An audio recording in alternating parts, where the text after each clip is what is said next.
the new districts which come out of Tororo, if they have their own names, what will happen?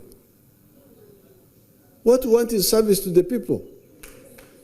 Because you fellows, you are preserving. President Yoweri Museveni recently approved the creation of 3 new districts and a new city out of the existing Greater Tororo district, in a move aimed at addressing ethnic tensions and improving service delivery.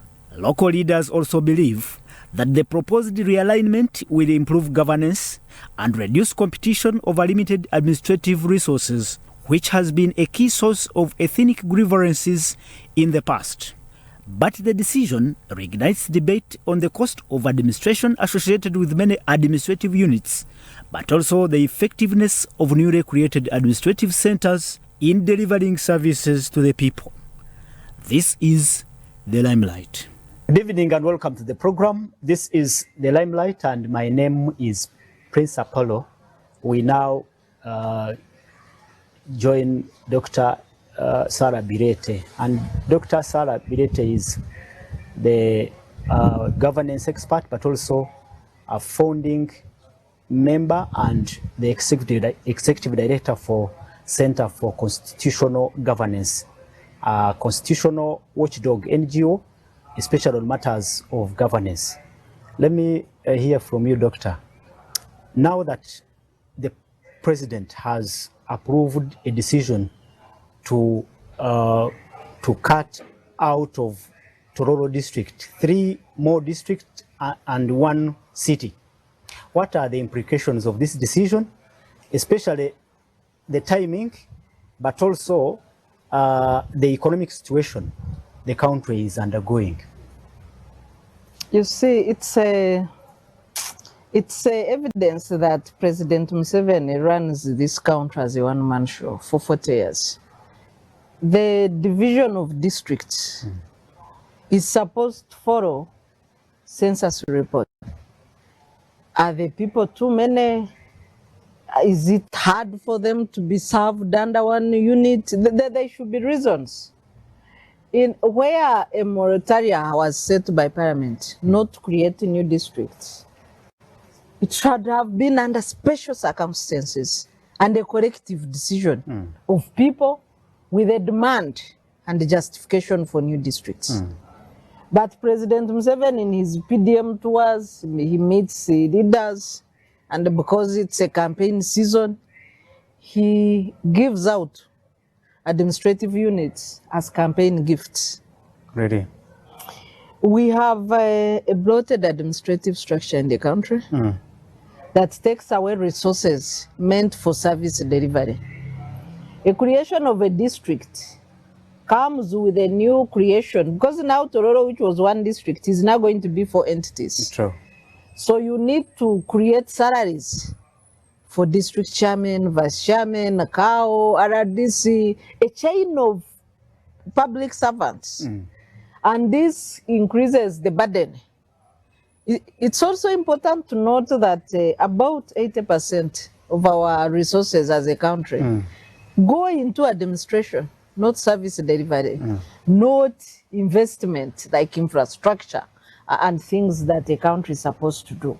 So now this will increase with this number of public servants.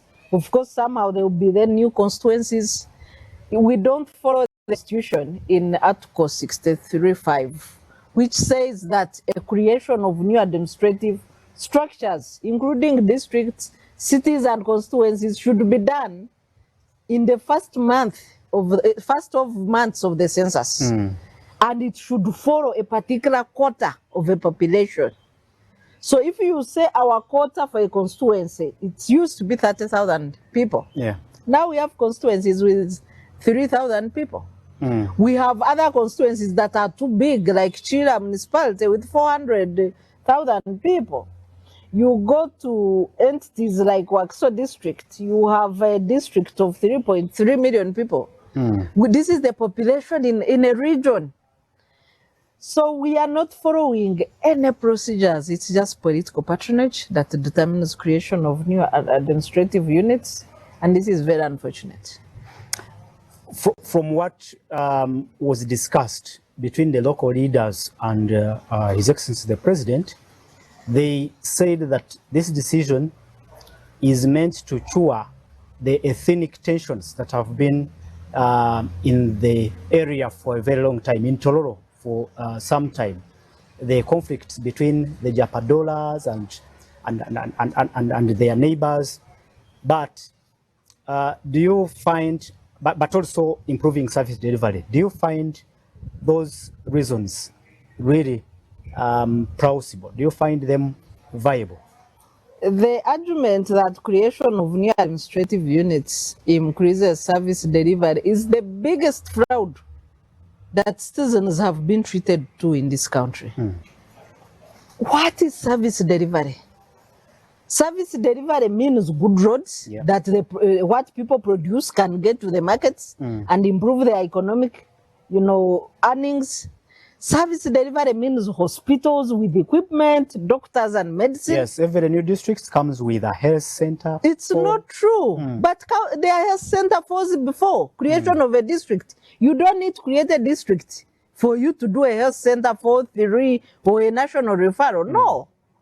The geography of health units has nothing to do with the creation of districts. Some of these districts don't even have a health facility that is worth being called a modern clinic. They don't have x-rays, basic equipment, ultrasound equipment. In a Guru Referral Hospital, an ultrasound equipment spent 1 month without functioning. Does that need the creation of a district? So we are wasting taxpayers' money on the burdensome political leadership structures instead of saving money to make sure that the health centers 3 and 4 have equipment, have doctors and midwives and nurses, have accommodation facilities for these, have sanitary facilities. We have seen, and I'm sure media you have covered, hospitals without functional toilets. Those are traps for diseases. So these are things we should be focusing on, other than the political tokenism of creation of districts. The issue of tribal conflicts.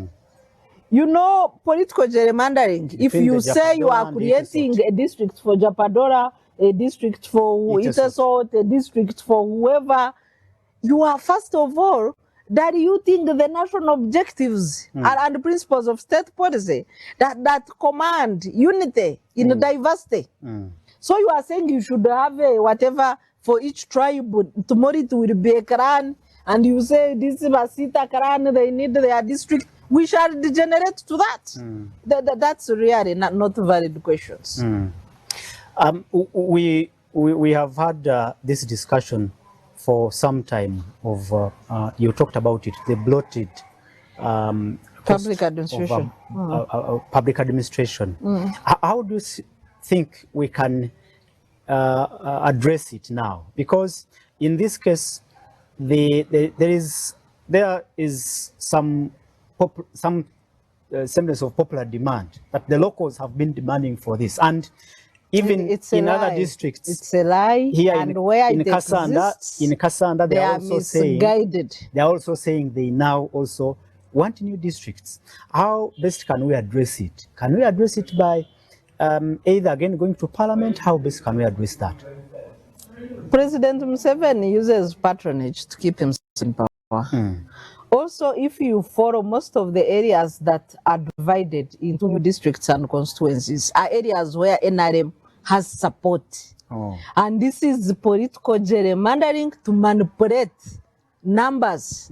So you find that the regions with the highest number, for example, Busoga, which doesn't have the highest number of people in Uganda, about 9 million, has 144 constituency MPs, as compared to Central, which has 16.5 million with just 105. How do you justify that? Yet Central is even bigger in size. So both bigger in size and the population, it has less number of constituencies than East. How do you justify that? Secondly, you need to look at a district like Wakiso of 3.3 million. It has about 8 MPs. But a region of Karamoja, which has 1.5 million people, has 25 MPs. Oh. How do you justify that? So the NRM has been manipulating numbers by creating numerous districts, numerous constituencies where they enjoy support, and areas that where there is opposition support have fewer districts, fewer constituencies, and that's how they manipulate. Technically, this is the political gerrymandering that rigs, the system is rigged in terms of numerical strength in parliament and in local government leadership. So you believe that the decisions are driven by political benefits? President Museveni and NRM cannot address the issue of political gerrymandering because they are beneficiaries, and that's how they keep their so-called majority in numbers. They cannot address it. So it will be the next government, the post-Museveni, post-NRM, that will address and undo the political mistakes of NRM and make Uganda an easy-to-govern country, to save money for service delivery, instead of utilizing all efforts of taxpayers through public resources going into political patronage and funding political leaders. Now that the decision has been approved by the head of state, are there remedies? He doesn't even have powers to do that. I'm saying, yes. There remedies? Is there anything possibly that can be done to stop this urge to create 3 more districts and a city? No, but how he runs government, when he coughs, everybody sneezes. So his patronage entities are going to implement his wishes. So the country is run on the wishes and designs of one man instead of the wishes and designs of the people and aspirations. So it's the aspirations of the president, not the aspirations of the people, that runs this country. Finally, on looking at the timing, in the middle of an election process, and I'm sure from what I've heard, even the Electoral Commission now has to go to the drawing board to see how they can cater for these new entities, units that are going to be created. What can you say about that, and what do you think will be the implication on the electoral process? We have a decision of court saying if new entities are created in the middle of a